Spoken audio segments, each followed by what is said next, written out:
sometimes we need to do more than one step. And it's going to follow the same pattern.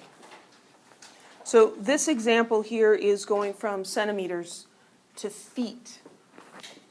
Now, does a relationship between centimeter and feet exist? Of course it does. I don't know what it is in my head, and you're not going to find it real quickly in the back of your textbook or something like that. Now, I have a great little app on my phone that will do unit conversions for me. And do I use that sometimes? Absolutely. But you're not going to be able to use something like that on an exam, and it doesn't convert grams of hydrogen to grams of oxygen. It'll do teaspoons to cups and useful things like that. So even though shortcuts like that exist, and you could do your homework by just Googling stuff, I know that you could do that. But on an exam, you can't, right? So we do have to learn the process. So when we make this map, we have to deal with the unit factors that are available. And sometimes what I do on an exam is I'll use made-up units. You know, a tiddlywink equals 5 pipsqueaks. And, 17.3 pipsqueaks is equal to 1 gidget. And just make stuff up like that, right? And so then you have to use what I've given you. So in this example, going from centimeters to feet, we're going to figure out that, well, we need a stepping stone in the middle of this river. We can go from centimeters to inches because we know that relationship. And then we can go from inches to feet because we know that relationship. Some of these have multiple good paths. Just like getting from here to Reedley, there are different ways you can go. I have my favorite way, but when I went home on Thursday, there was an accident on 99, and so I went a different way. Did it work? Yes, I got home.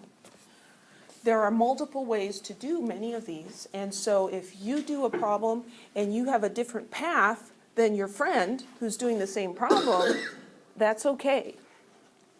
We just have to come up with a path that we know the factors for. So once you get the path, then you just write out the equation. That was centimeters to inches to feet. Then we put this unit down here so it cancels out. We put inches in the bottom so they cancel out.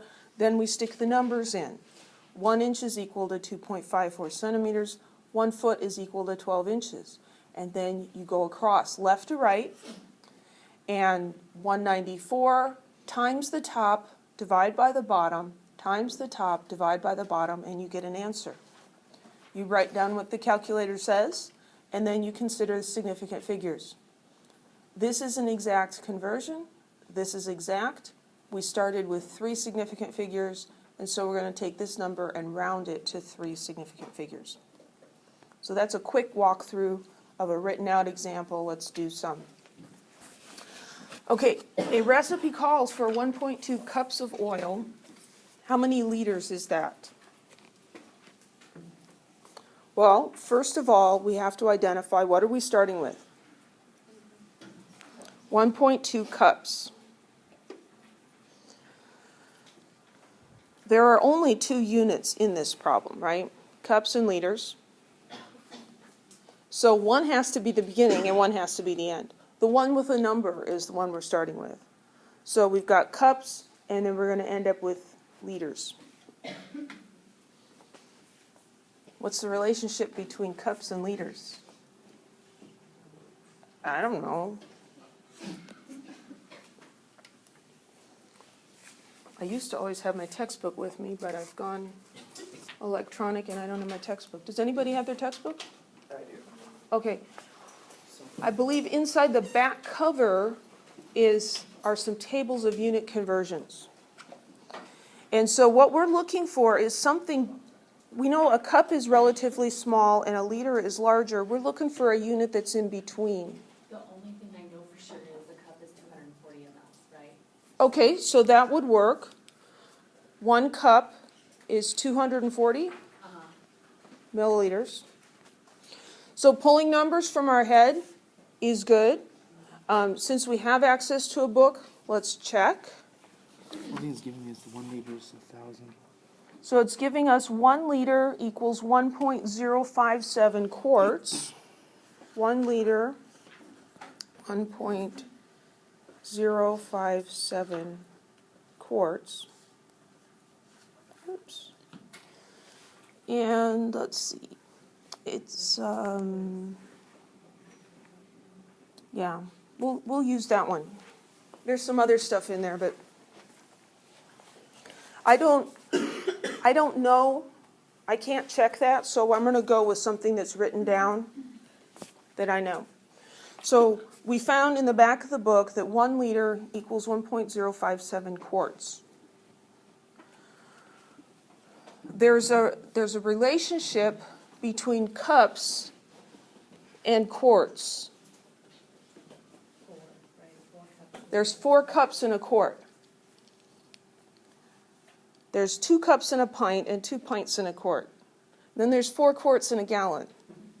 This is the English system, right? This is the system we like better than the metric system. So we're looking at this guy, and we're seeing that, well, if we got to quarts, we could get to liters. Sometimes you have to work backwards, and sometimes you even have to work from both ends until you can figure out how to get it to meet in the middle. So this could be done by going cups to pints to quarts, if that's what you knew, or it could be going from cups to quarts to liters, if you knew the relationship between cups and quarts. I'm going to do cups to pints to quarts to liters, just because it's a little bit longer and that makes for a better example. I'm going to copy this relationship up here so we don't lose it. And 2 cups is equal to 1 pint, and 2 pints is equal to 1 quart.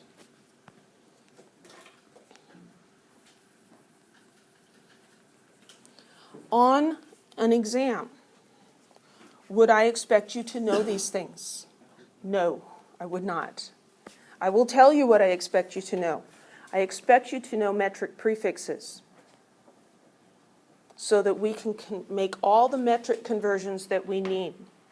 I expect you to know that 1 inch is equal to 2.54 centimeters. But pretty much any other conversion factor that we need, I'll give it to you. It'll either be at the top of the exam, on the periodic table, or it may be actually in the problem itself. Okay, so I'm not going to expect you to remember all these wacky conversion factors. Any questions about how I put the path together? Because that's the hard part. That's the hard part.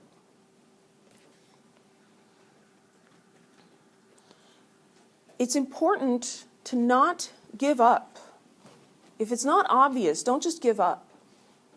Things in your personal life that you care about, you don't just give up on, right?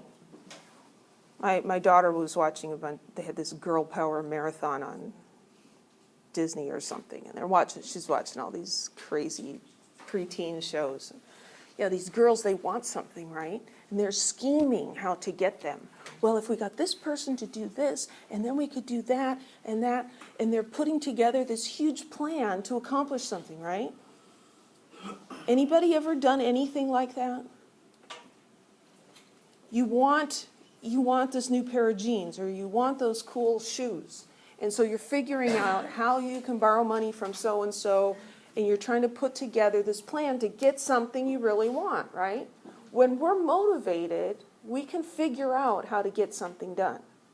You need to summon up the motivation to figure out the path, okay? It's not impossible. So we have our path, now we make our equation. So we're going to start with the 1.2, I'm trying to write with the eraser. It just never works. 1.2 cups. How many arrows? I see 3 arrows. So that means we're going to have 3 fractions. Oh, 3 fractions. I have a friend who teaches middle school math. She tells me that fraction is the F word. That's how our students feel about it anyway. So here's our path. Here's Dora chanting, cups to pints to quarts to liters. So what are we going to write here? We've got cups to pints to quarts to liters. We're just copying down the units that we wrote in the path. Now, we want this unit to cancel, so we take this unit and we put it in the denominator of the next term so that it cancels out. And then I need to get rid of pints, so I'm going to put pint down here, and those will cancel out. And I want to get rid of quarts, and quarts will cancel out.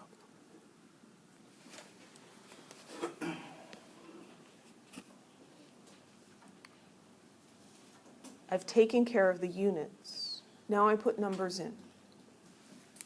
Especially when you're starting, it's helpful to actually write down the relationships that you found. So this first one, bless you, pints and cups. Well, look at what we wrote down. 2 cups equals 1 pint.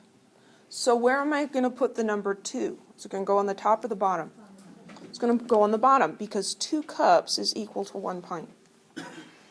The top of the fraction and the bottom of the fraction have to be equal, or this doesn't work. So the next term, what am I going to put on top? And what goes on the bottom? 2. And then the last term, what goes on top? 1. And on the bottom is 1.057. Sometimes the 1 is on top, sometimes the 1 is on the bottom. It just depends on the conversion factor. So now all I need is a calculator.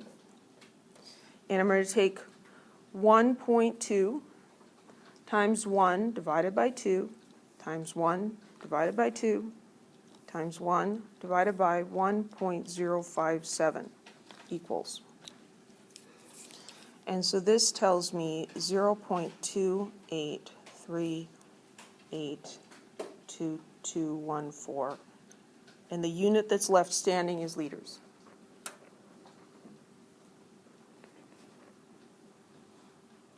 We can visualize how big a liter is, right? It's half of a 2-liter bottle of soda.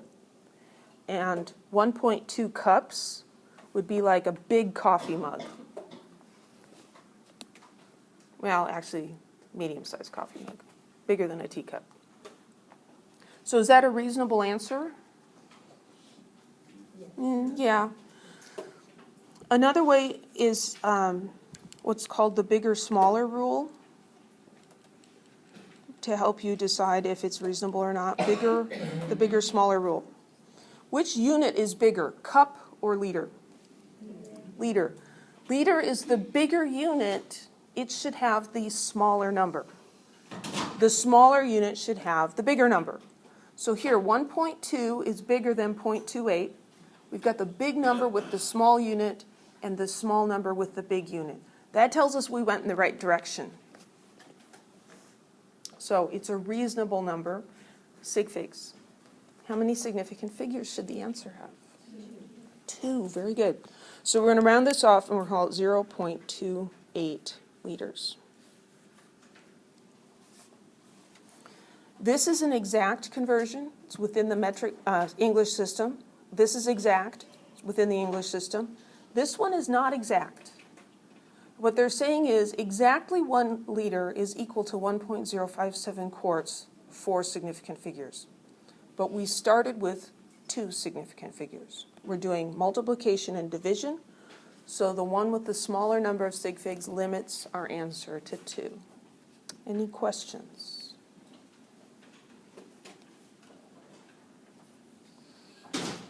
Here's another example.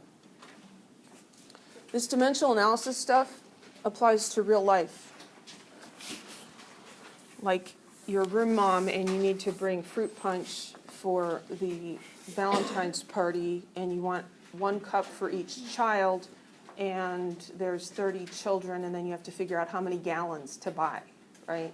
That's a unit conversion problem. Here's another one. A running track measures 1,056 feet per lap. To run 15.0 kilometers, how many laps should you run? 1 mile equals 5,280 feet.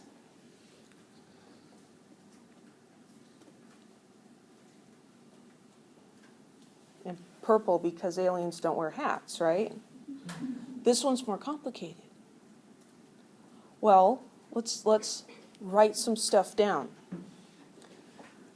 Whenever you see the word per, this is a compound unit, 1,056 feet per lap. So I'm just going to write some stuff down here. So 1,056 feet per lap.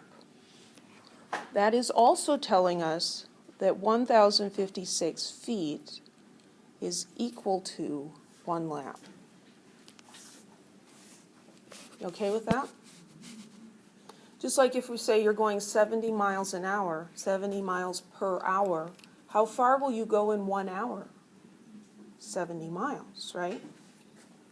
So 1,056 feet per lap means that 1 lap is 1,056 feet. That looks like a conversion factor, doesn't it? It's 2 units that are related to each other with numbers. This is a conversion factor hiding in the problem. There's another number here, 15 kilometers. So I'm going to write that one down. And then I'm given this in parentheses. I'm just going to underline that since it's already written out very nicely. That is a conversion factor that's being given to you. And then the question is what? How many laps? Here's the question word, how. How many laps? This is what we're trying to find. What number do you think we're going to start with? We're going to start with this 15. So we're looking at numbers that have been given to us. This is feet per lap. This is all big and complicated, isn't it? And here, this is just a number and a unit. Most of the time, probably 98% of the time, the single unit is the thing you're going to start with. So we're going to start with 15 kilometers, and we want to end up with laps. How many laps? This is what it's asking us to find. So we want to run 15 kilometers. We need to know how many laps on this track should we do. Any questions? Now we need to come up with the path. We need to figure out which stepping stones, how to get from one place to the other. Well, they gave us this, right? And they gave us this. So probably we're going to need those. Not necessarily, but likely. So this one relates miles to feet. Well, that doesn't seem to help much. We've got kilometers and laps. This one relates feet and laps. So we know that if we could get to feet, we could use this one to find the number of laps, right?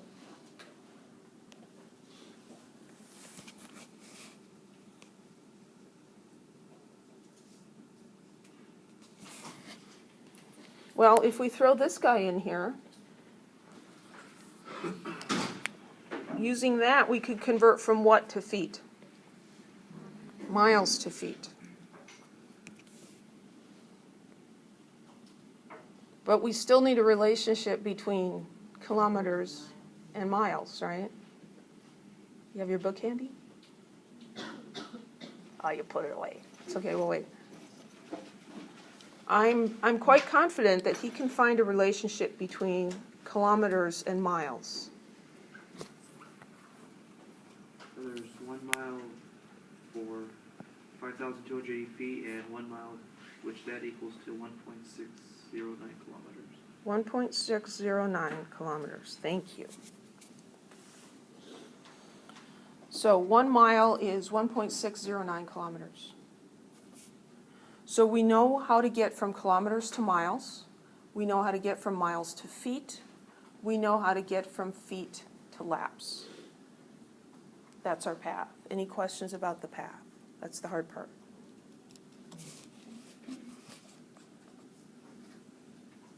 little murmurings. Okay, so then we write the equation. 15.0 kilometers. How many arrows? 3 arrows. So then we have 3 fractions. Our path is kilometers to miles to feet to laps.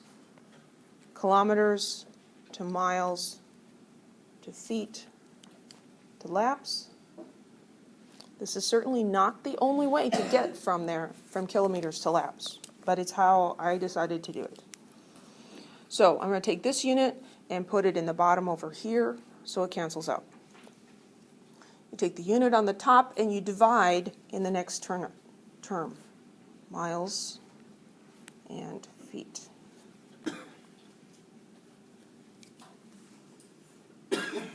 We get all the units to work out, and then we stick numbers in there. So we're looking for a relationship between miles and kilometers. So that's this guy up here. 1 mile was 1.609 kilometers. How about feet and miles?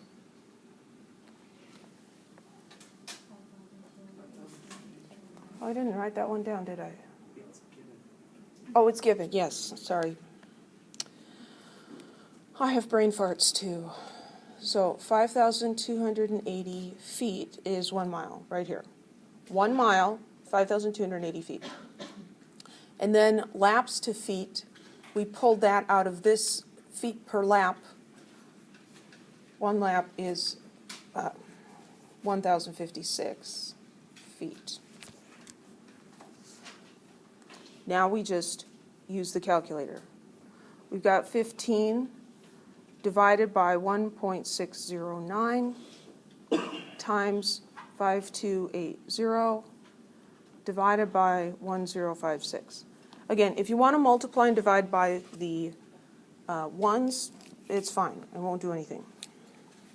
And so my calculator, it says 46.612803 laps.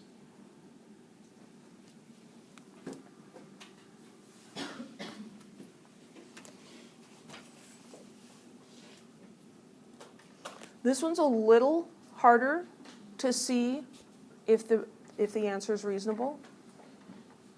Which is longer, a kilometer or a lap on this track? The kilometer is longer. So the kilometer, being the bigger unit, should have the smaller number, and lap is a smaller unit, and so it should have the bigger number, and it does. How many significant figures should the answer have? 3. 46.6 laps.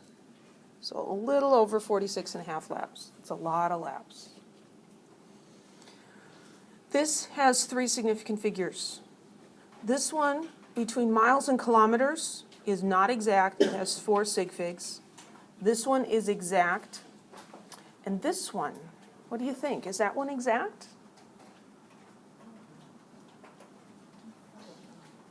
Probably not, no. It says 1,056 feet. That's an integer, right? It's a whole number. There's no decimals or anything. But that would have to be measured, wouldn't it? So this would have 4 significant figures. So we've got 4 sig figs here. This one's exact. 4 sig figs, 3 sig figs. So 3 wins, and we're going to end up with 3 significant figures in our answer. Any questions? So here's a significant figure hack. Okay, I want you to practice sig figs, but sig figs are not the most important thing in this class.